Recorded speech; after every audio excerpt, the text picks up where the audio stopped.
नमस्कार मेरे प्रिय दोस्तों, 8 साल से 80 साल तक के सभी बच्चों के लिए गुलिवर की लिलीपुट यात्रा की कहानी जो मैंने बचपन में बार बार सुनी थी, मुझे बड़ी पसंद आती थी, वही आप लोगों के लिए प्रस्तुत करने जा रहा हूँ।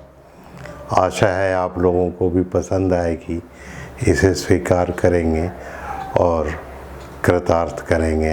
धन्यवाद। आइए मित्रों, आज आपको गुलिवर की लिलीपुट यात्रा की तीसरी किस्त सुनाता हूँ। इसका नाम दिया है आज़ादी की जंग। बादशाह को शायद अब यह एहसास होने लगा था कि मुझे भी जिंदा रहने के लिए आज़ादी चाहिए।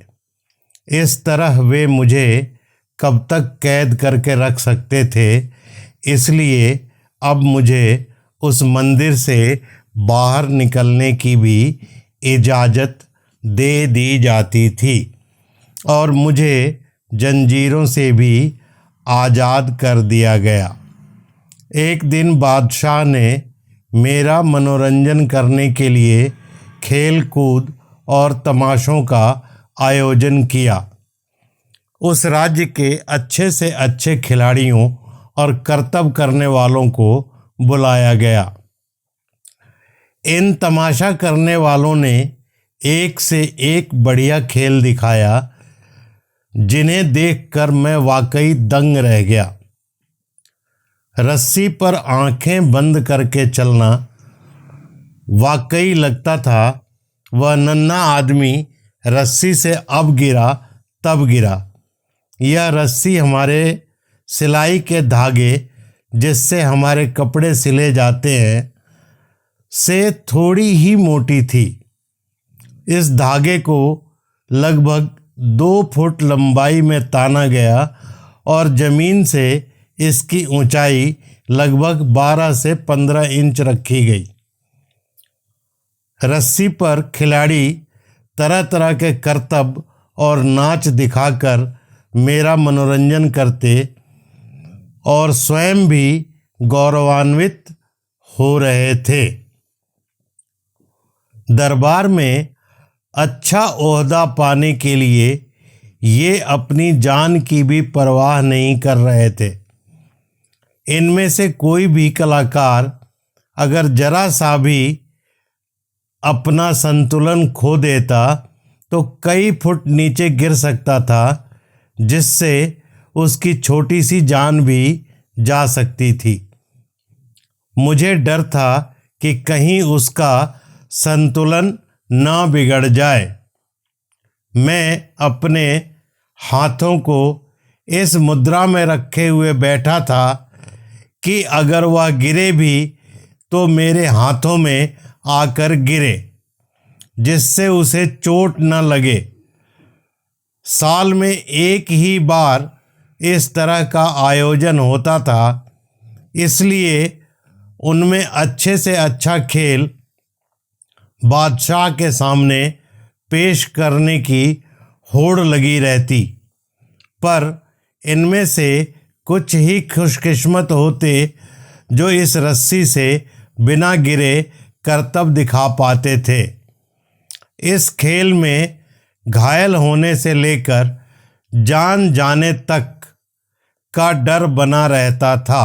कई खिलाड़ी तो मेरे सामने रस्सी से गिरकर घायल हो चुके थे, जिनमें से मैंने एक को हवा में ही पकड़ने की कोशिश की, पर बादशाह ने मुझे ऐसा न करने का आदेश दिया, क्योंकि बादशाह की नज़र में खेल में हस्तक्षेप करना अपराध था। इसके बाद मैंने ऐसा कोई प्रयास किया भी नहीं। कुछ भी हो, मैं उनके इन करतबों से दंग रह गया था। लगता था कि ये लोग इस कला में पूरी तरह दक्ष थे।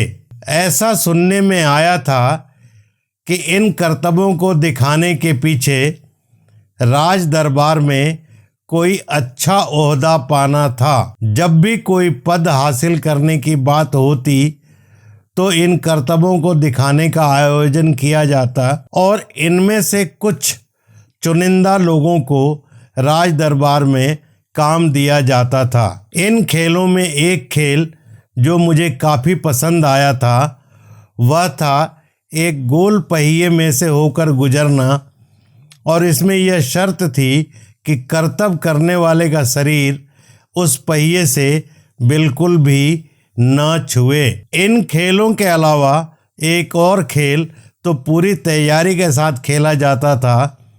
उसे बादशाह के खास महल में खेला जाता था। इस खेल में बादशाह की भी भागीदारी होती थी। इस खेल में सबसे पहले बादशाह एक मैदान में 3 छड़ियाँ जमीन में गाड़ने का आदेश देता है। इन छड़ियों के सबसे ऊपरी किनारे पर नीला, हरा और लाल रंग का एक एक रेशम का धागा बांध दिया जाता है। अब कुछ चुनिंदा खिलाड़ियों को आंखों पर पट्टी बांधकर इस मैदान में छोड़ दिया जाता। इस खेल में भाग लेने वाले खिलाड़ियों को तब तक एक कमरे में रखा जाता था ताकि उन्हें यह पता न चले कि ये छड़ियाँ मैदान में किस किस जगह पर लगी हैं। इस खेल में नियम यह था कि इन छड़ियों को ढूंढने की प्रक्रिया में यदि मैदान में मौजूद खिलाड़ी दूसरे खिलाड़ी से टकरा जाता है तो उन दोनों खिलाड़ियों को उसी अवस्था में आपस में युद्ध करना होता। जो भी हार जाता वह इस खेल से बाहर हो जाता। इस तरह जो खिलाड़ी नीला धागा हासिल कर लेता उसे राज दरबार में बड़ा ओहदा, और हरा धागा हासिल करने वाले को दूसरा दर्जा, और इस तरह से लाल धागा हासिल करने वाले को तीसरा दर्जा दिया जाता था। इस धागों को ये अपनी कमर में बांध कर रखते थे। इस तरह के लोग अक्सर राजमहल में दिखाई देते थे। इस तरह दिन कट रहे थे। अब मेरा मन कैद से ऊब चुका था और आज़ाद होने की इच्छा मेरे अंदर जाग चुकी थी। लेकिन राजमहल में हुए उन करतबों को देखकर मेरे मन में भी बादशाह के सामने कुछ खेल और करतब दिखाने की इच्छा जगी। मैंने बादशाह के सामने अपनी इच्छा जाहिर की। बादशाह इसके लिए फौरन तैयार हो गया। एक मैदान में मेरे खेल के लिए पूरा बंदोबस्त किया गया। मैंने खेल दिखाना शुरू किया। पहले मैं अपने दोनों हाथों को जमीन पर टिकाकर हाथों के बल उल्टा खड़ा हो गया। मैं लगभग शीर्षासन की अवस्था में था। यह मेरे लिए काफ़ी आसान था। मेरा यह खेल देखकर वहाँ मौजूद सभी लोगों ने अपने दांतों तले उंगलियां दबा लीं। उनकी सांसें तब तक रुकी रहीं जब तक मैं वापस अपने पैरों पर खड़ा नहीं हो गया। इस समय बादशाह का छोटा बेटा भी अपने पिता के साथ बैठकर मेरी करतबों का मज़ा उठा रहा था। उसकी तालियों और खिलखिलाकर हंसने से यह साफ था कि वह मेरे खेल को देखकर बहुत खुश है। इसके बाद मैंने 1.5 फुट लंबी कुछ छड़ियाँ जो मैंने बादशाह से पहले ही आग्रह करके मंगवा ली थीं, उन्हें उठाया। मैंने 8 छड़ियों को जमीन में इस तरह गाड़ा कि 2.5 वर्ग फुट का एक घेरा बन गया। इसके बाद इनमें से 4 छड़ियों को मैंने एक एक कोने पर जमीन से 2 फुट की ऊंचाई पर बांध दिया। इन छड़ियों पर मैंने अपने रुमाल को तान कर बांध दिया। अब यह एक मंच की तरह दिखाई दे रहा था। इस मंच पर मैं क्या करने वाला हूँ, हर कोई यह देखने के लिए अपनी आंखें बिना झपकाए मेरी हर हरकत को देख रहा था। भीड़ से कुछ लोगों को उठाकर मैंने इस मंच पर रख दिया। इतनी ऊंचाई पर पहुंचकर ये लोग डर भी रहे थे और खुश भी हो रहे थे। कुछ देर बाद मैंने उन्हें नीचे उतार कर रख दिया। अब मैंने बादशाह के कुछ चुनिंदा सैनिकों और उनके घोड़ों को इस मंच पर बिठा दिया जहां पर इन्होंने अपने करतब दिखाए। बादशाह मेरे इन करतबों को देखकर बहुत खुश हुआ और मैं भी खेल दिखाना चाहता था, पर उसके लिए उस राज्य में वह सामग्री मौजूद नहीं थी जो इस खेल में जरूरी थी। इस खेल में मेरा रुमाल पूरी तरह फट चुका था, पर मुझे अपने रुमाल की कोई परवाह नहीं थी, क्योंकि बादशाह ने मुझे आज मेरी वह चीज़ वापस दी जो इतने दिनों तक कहीं गुम थी। बादशाह ने बताया कि हमारे राज्य के कुछ लोगों ने आकर हमें यह खबर दी थी कि जहाँ पर उस चट्टान नुमा आदमी को पहले पहल कैद करके रखा गया था, वहाँ पर एक काली सी गोल आकार की भारी चीज़ पड़ी है। इसकी अच्छी तरह से जांच परख करने के बाद पता चला यह कोई डरावनी या जीवित चीज़ नहीं है। अंत में यह अंदाज़ा लगाया गया कि यह चीज़ तुम्हारी हो सकती है, क्योंकि तुम्हारे यहाँ आने से पहले इस चीज़ को पहले कभी यहाँ पर नहीं देखा गया था। तुम्हारी इस चीज़ को कई घोड़ों की मदद से यहाँ तक लाया गया है। अब तक मैं समझ चुका था कि बादशाह किस चीज़ के बारे में बात कर रहा था। वह मेरा हैट था जो मेरे सिर से गिरकर कहीं गुम हो गया था।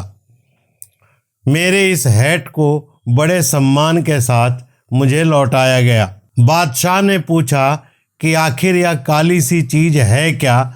मैंने बिना कुछ बोले हैट को अपने सिर पर रखा और झुककर बड़े अदब के साथ बादशाह को सलाम पेश किया। बादशाह को मेरा यह अंदाज बहुत पसंद आया। उसने भी अपने राज सिंहासन से उठकर मुझे सलाम का जवाब दिया। अब तक बादशाह समझ चुका था कि जिस तरह हम अपने सिर पर मुकुट पहनते हैं, उसी तरह ये चट्टान नुमा आदमी अपने सिर पर इस काली भारी चीज़ को पहनकर रखता था। मैं कैद में रहते रहते बहुत दुखी हो चुका था। अपनी रिहाई के लिए मैंने बादशाह के नाम कई अर्जियां लिखीं, जिनमें मैंने अपने अच्छे व्यवहार का हवाला देते हुए अपनी रिहाई की कोशिश की थी।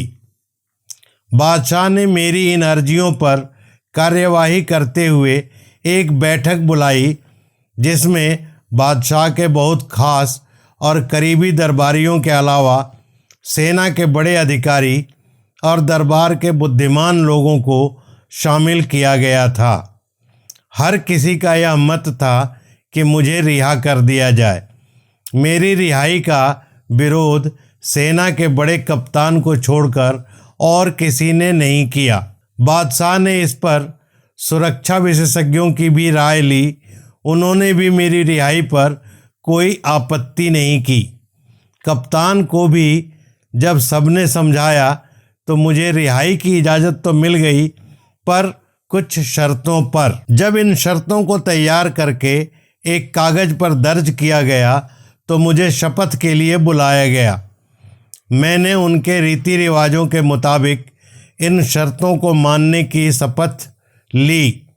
उस देश की परंपरा के मुताबिक मुझे एक टांग पर खड़े होकर दूसरी टांग को मोड़कर अपनी जांघ तक लाना था। अपने दाहिने हाथ को अपने सिर पर रखकर इसी अवस्था में एक हाथ को हवा में लहराकर शपथ लेनी थी। उनके देश में शपथ इसी तरह से ली जाती थी। अब मुझे जिन 10 शर्तों को पूरा करना था वो ये थी। यह चट्टान नुमा इंसान हमारी इजाज़त के बिना देश की सीमा के बाहर कदम नहीं रखेगा। दूसरी, बिना शाही हुक्म के ये किसी शहर में नहीं घुसेगा और इस चट्टान नुमा इंसान के आने से 2 घंटे पहले सड़कों को खाली करवा दिया जाएगा। तीसरा, चट्टानी इंसान किसी खेत या खलिहान में घुसकर फसल आदि को नुकसान नहीं पहुंचाएगा और बस्ती के बाहर ही रहेगा। चौथा, बस्ती के बाहर की सड़कों पर घूमते हुए वह राज्य के किसी निवासी को कोई नुकसान नहीं पहुंचाएगा और न ही बिना इजाज़त के किसी को अपने हाथ में उठाएगा। राज्य के घोड़ों या संपत्ति का कोई नुकसान नहीं करेगा। पांचवा, युद्ध की स्थिति या किसी प्रकार की आपात स्थिति में यह हमारी फौजों की मदद करेगा। छठा, यदि कोई बहुत जरूरी संदेश तुरंत कहीं पर पहुंचाना होगा तो यह इंसान, चट्टानी इंसान, कोई भी सवाल पूछे बिना हमारे हर कार्य को अपनी जेब में रखकर उस जगह तक पहुंचाने और फिर वापस लाने का काम करेगा। सातवां, खाली समय में यह खेतों की सिंचाई, मकान बनाने में मदद और भारी पत्थरों को ढोने का काम करेगा। आठवां, पड़ोसी देश बलेफुस्कु द्वीप में रहने वाले हमारे दुश्मन हम पर हमला करने के लिए जो जहाजी बेड़ा तैयार कर रहे हैं उसे यह चट्टान नुमा इंसान नुकसान पहुंचाएगा। नवां, यह चट्टानी इंसान हमारे पूरे देश का चक्कर लगाकर एक नक्शा तैयार करके हमारे समुद्री किनारे की लंबाई चौड़ाई नापकर बताएगा।